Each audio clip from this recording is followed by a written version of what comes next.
राजा और प्रजा मिलके काम करते थे। सास और बहू एक साथ सलाई से काम करती थी, बाप और बेटा एक सलाई से काम करते थे, इसलिए वहां की प्रजा सुखी थी। इस प्रकार सब लोग अपना जीवन बिता रहे थे। उस समय मेरे भाई 4 वेद 18 5 6 7 9 ग्रंथ नहीं थे, उनका लेख ही नहीं हुआ था, कोई जानते ही नहीं थे। ये गोंडवाना के लोग, ये भारत के लोग, चाहे वो एससी हो एसटी हो ओबीसी, कोई नहीं जानते थे वेद पुराण क्या होते हैं। ये तो बहुत बाद में आए हैं, स्कूलों में पढ़ा होगा, 1200-1300 ईस्वी में लिखा गया है सन में, उसके पहले कोई पुराण नहीं थे। स्कूलों में पढ़ा होगा आपने, ऋग्वेद की रचना कब हुई, तो ये नहीं थे। तो हमारे गोंडवाना के जो एससी एसटी ओबीसी के लोग हैं, ये भगवान किसको मानते थे, देवता किसको मानते थे? चंदा सूरज को, नदी समुद्रों को, पेड़ पौधों को, धरती को, 5 तत्वों को, इनको देवता मानते थे, इसलिए इन्हीं की सेवा करते थे। और आज भी कर रहे, सुबह से लेकर शाम तक हमारे लोग प्रकृति की सेवा करते थे। और वो समय रेडियो टीवी मोबाइल नहीं था, तो जब हमारी इच्छा होती थी मनोरंजन की, तो हमारे लोग क्या करते थे, पेड़ पौधों के गीत बना के गाते थे, चंदा सूरज के गीत बना के गाते थे, नदी और समुद्रों के, और नाचते थे और अपना मनोरंजन करते थे। क्योंकि वेद पुराण रामायण तो जानते नहीं थे, तो उनके गीत ही नहीं आते थे उनको। आज भी बहुत जगह आज भी पेड़ पौधों के गीत गाया जाता है, मतलब प्रकृति के, इस प्रकार मनोरंजन करते थे। तो मैं पहले आपको बता दूं कि कैसे गीत गाते रहे होंगे। वो प्रकृति का सुमरन करते थे। कैसे? कि 52 लाख बनस्पति सुमरो, पेड़ पौधों को सुमरते थे, 52 लाख बनस्पति, 1.25 लाख झाड़ को। कि 52 लाख बनस्पति सुमरो, आज 1.25 लाख होते झाड़ो, और जय जय धरती दाई की जय जय सेवा जोहारो। कि धरती दाई तोरी लीला, कि धरती दाई तोरी लीला, कि सबसे है बड़ी निराली। और शाम सवेरे अन्न दे तो है कि भोजन से भर भर थाली। बोलिए धरती दाई ना। और गीत कैसे गाते थे? कि 7 समुंदर 16 धार,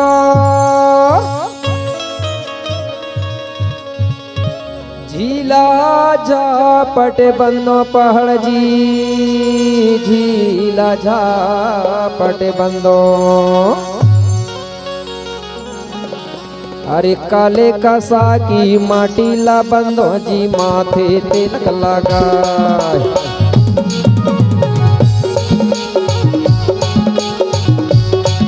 अरे काले कसा की माटी ला बंदो जी, माथे तिलक लगा।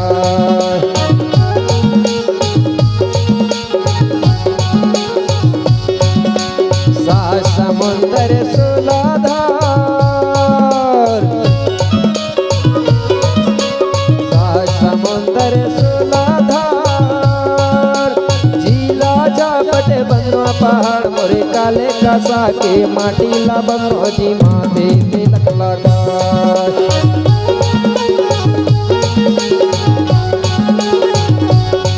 अरे काले कसा की माटी ला बंदो जी, माथे तिलक लगा।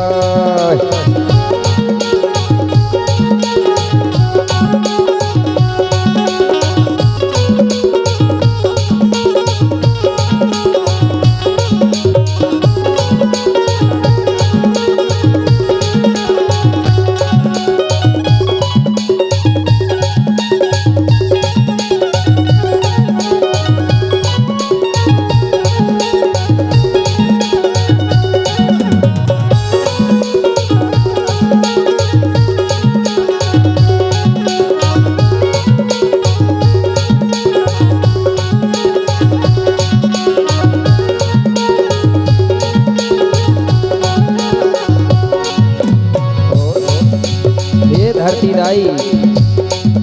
गोद में गंगा नर्मदा निर्मल जल में नहाते, उदाई निर्मल जल में नहानेगा।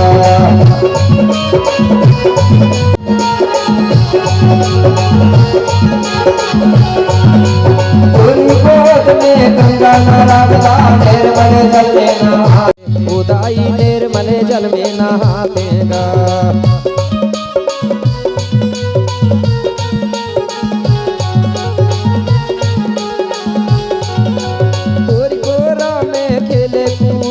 तोर हमें पूते कहाते, उदाई तोर हमें पूते कहातेगा।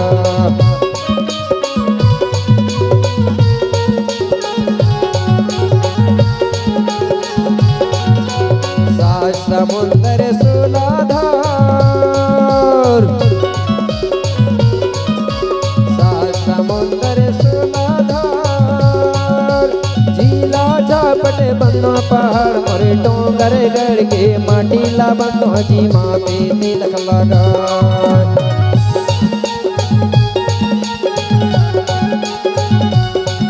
अरे डोंगर गढ़ के माटी ला बंदो जी माथे तिलक लगा।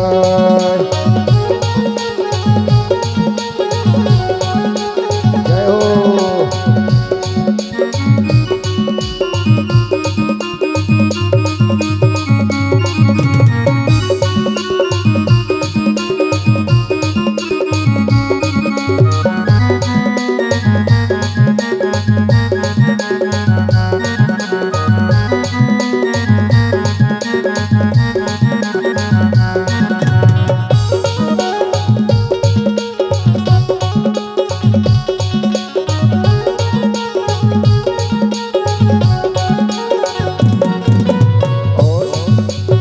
धरतीदाई तोरी पेट में हीरा मोती, तोर में चांदी सोना, उदाई तोर में चांदी सोना।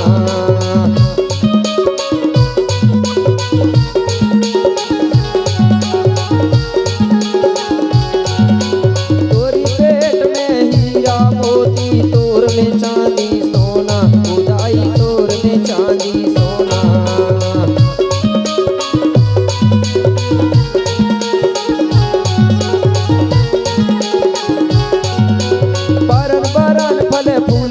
तुम्हें मैया कोना कोना, उदाई मैया कोना कोना।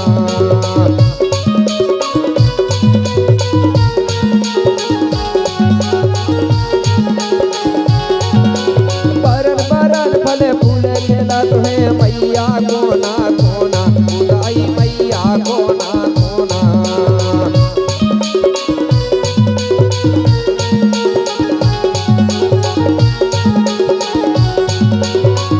समुंदर सुलाधार, सात समुंदर सुलाधार, झीला झापट बन्ना पहाड़ मोरे गोंडवाना की माटी ला बंदो जी माथे तिलक लगा।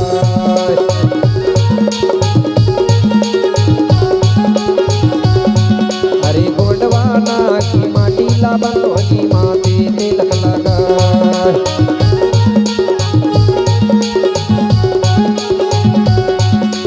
गोंडवाना की माटी ला बंदो जी माथे तिलक लगा।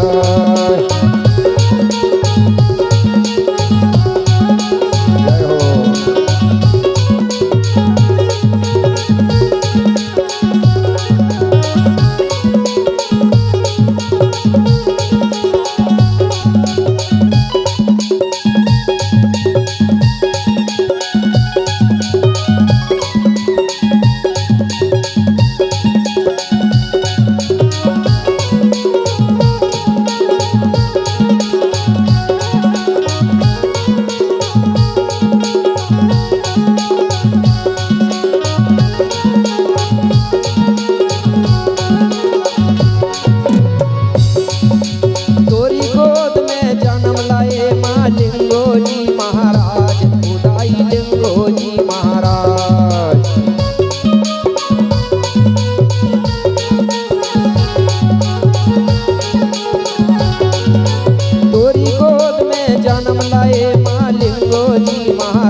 बावनगढ़ जीते राजा संग्राम साय, उदाई राजा संग्राम साय।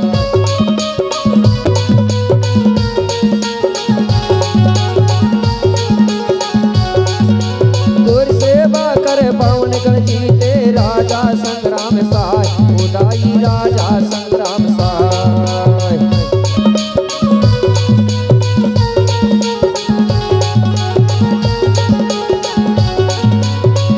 समुंदर सुलाधार, समुंदर सुलाधार, झीला झापटे बंदो पहाड़ पुरी बावनगढ़ की माटीला बंदो जी माथे तिलक लगाए।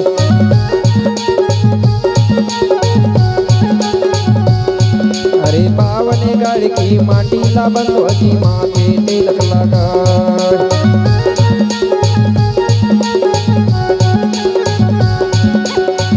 समुंदर सुलाधार,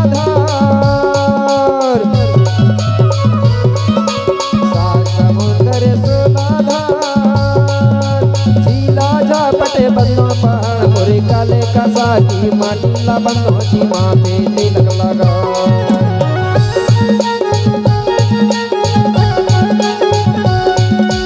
काले कसा की माटीला बंदो जी माथे तिलक लगाए।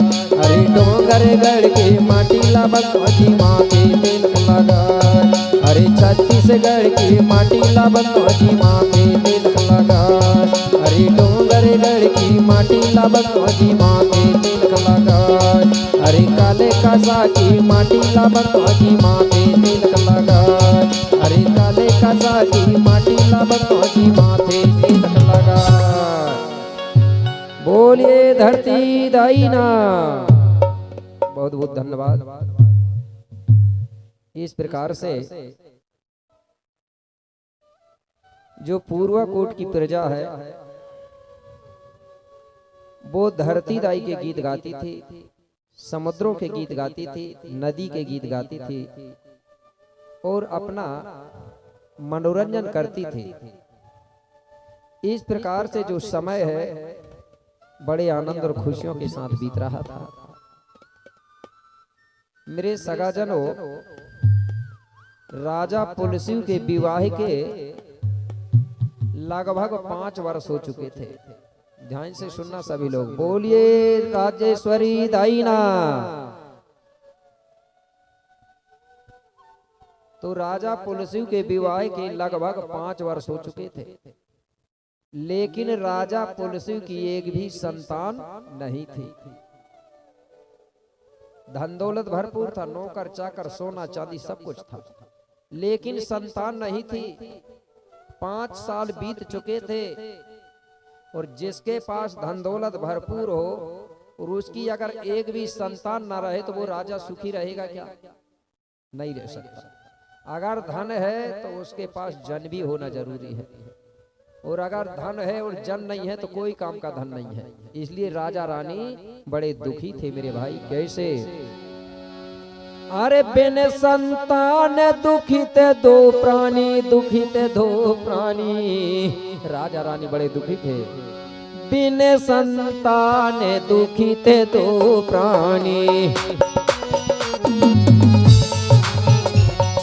बिन संतान दुखित दो प्राणी।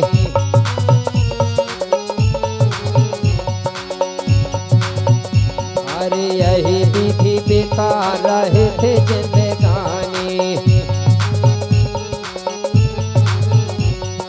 ओ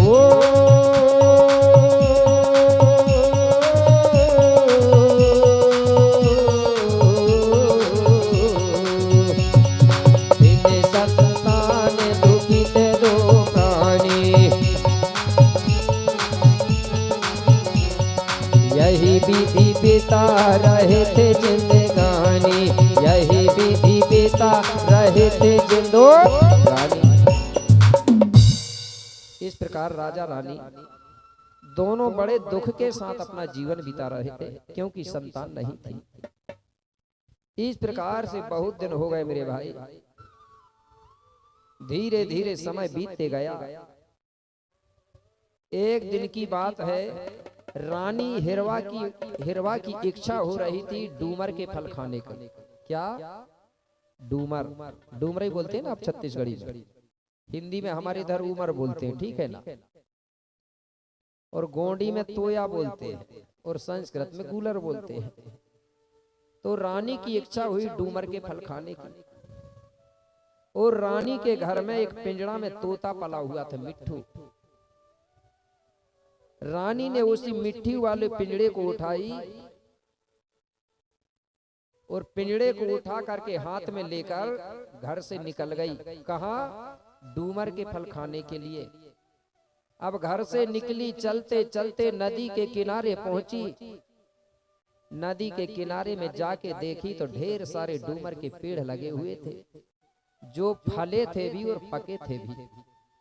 तो रानी हिरवा ने जो पिंजड़ा है तोता वाला, उसको जमीन पर रख दिया और पिंजड़े के दरवाजा खोलती है तो तोता निकला और डूमर के पेड़ की डाली में जाके बैठ गया। अब डाली में बैठ के क्या करता है तोता?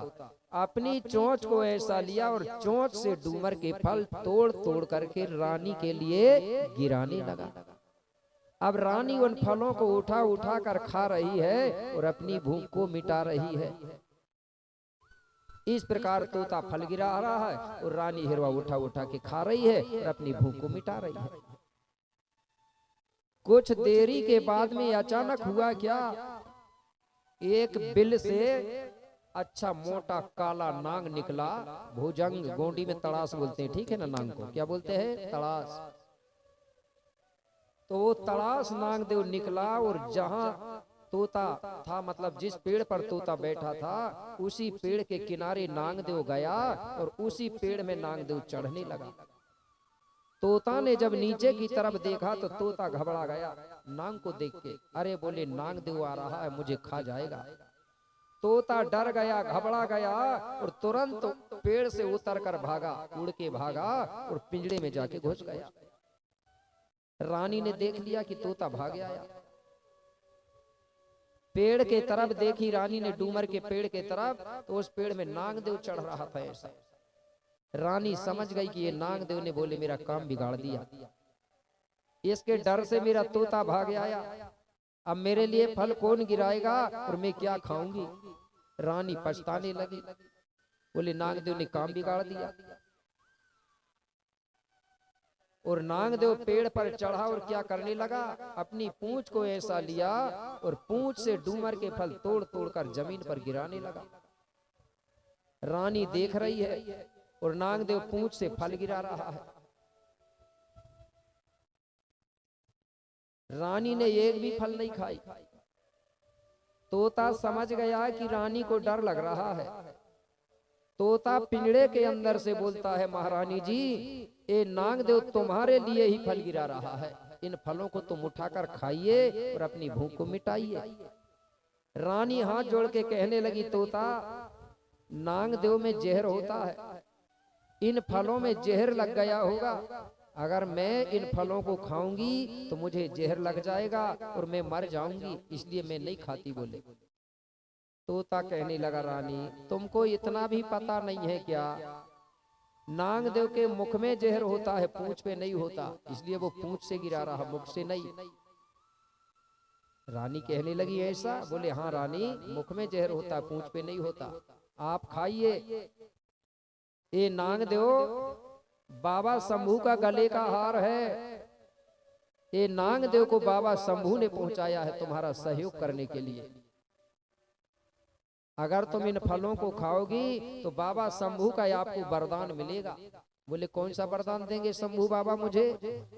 बोले बाबा शंभू आपको वो वरदान देंगे कि तुम्हारा पुत्र नहीं है, तुम्हारी संतान नहीं है, अगर तुम नाग के द्वारा गिराए हुए फलों को खाओगी तो बाबा शंभू की कृपा से आपको कहीं ना कहीं पुत्र जरूर मिलेगा, कहीं ना कहीं से आपको पुत्र की प्राप्ति होगी। रानी कहने लगी, तोता तुम सही बोल रहे हो? बोले हाँ रानी, मैं सही बता रहा हूँ, ये बाबा शंभू ने पहुंचाया है इस नागदेव को, तुम इन फलों को खाइए, तुमको संतान की प्राप्ति होगी, तुमको पुत्र मिलेगा। रानी को विश्वास हो गया तोता की बातों पर। कि बोले हो सकता है बाबा शंभू ने पहुंचाया होगा। ठीक है बोले मैं खा लेती हूँ। अब रानी जो नागदेव फल गिरा रहा था उन्हीं फलों को उठा उठा कर खाने लगी। इस प्रकार रानी ने खूब फल खाई, भूख मिट गई। अब रानी सोचने लगी अब घर चलना चाहिए। अब रानी ने पिंजरा उठाई तोता वाला और घर के तरफ प्रस्थान। घर पहुंची कुछ समय बाद वहां जाके राजा से अपना पूरा समाचार सुनाई। किसने? हिरवा रानी ने। किसको? अपने पति देव को। तो रानी हिरवा का पति कौन है? हाथ उठा के बताएं जो राजा था। फिर भूल गए तुरंत ना।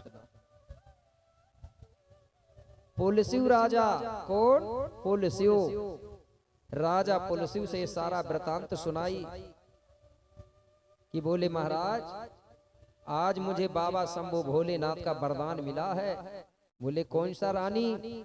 बोले हमको कहीं ना कहीं से पुत्र की प्राप्ति होगी। बोले सही रानी? बोले हाँ महाराज सही मिला है। बोले पूरा समाचार सुनाई। राजा खुश हो गया, कहने लगा अगर रानी अगर बराबर बाबा शंभू का वरदान मिला है तो हमको पुत्र जरूर मिलेगा, क्योंकि बाबा शंभू अगर किसी को वरदान देता है तो शंभू का वरदान कभी खाली नहीं जाता है, चाहे कुछ भी हो जा। बोले राजा मन ही मन में बड़ा प्रसन्न हुआ, खुश हुआ।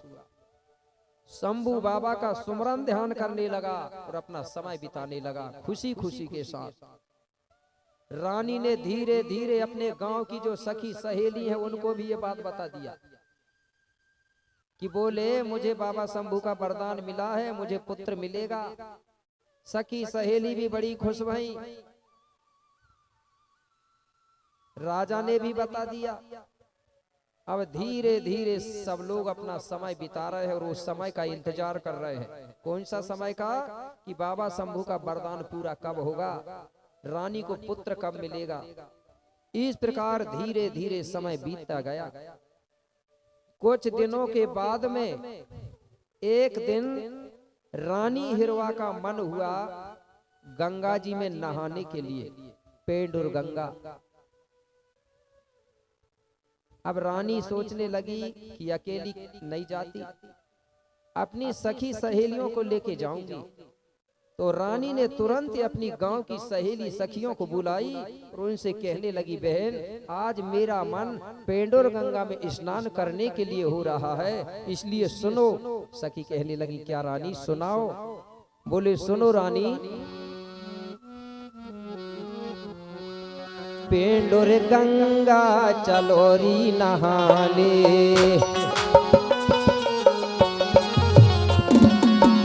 पेंडुर गंगा चलोरी नहाने,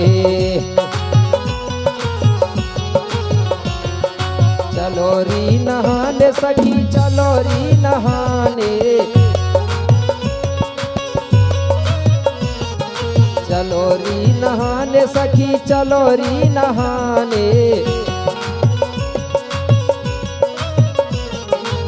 सतरे बिना जिया नहीं माने,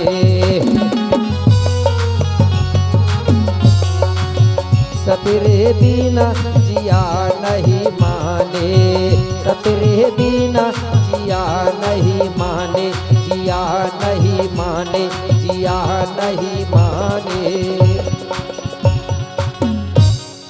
हिरवा रानी कहने लगी बहन तुम सब लोग तैयार हो जाओ और मेरे साथ नहाने के लिए पेंडुर गंगा चलो, क्योंकि नहाए बिना मेरा मन नहीं मान रहा है, इसलिए तुम जल्दी तैयार हो जाओ।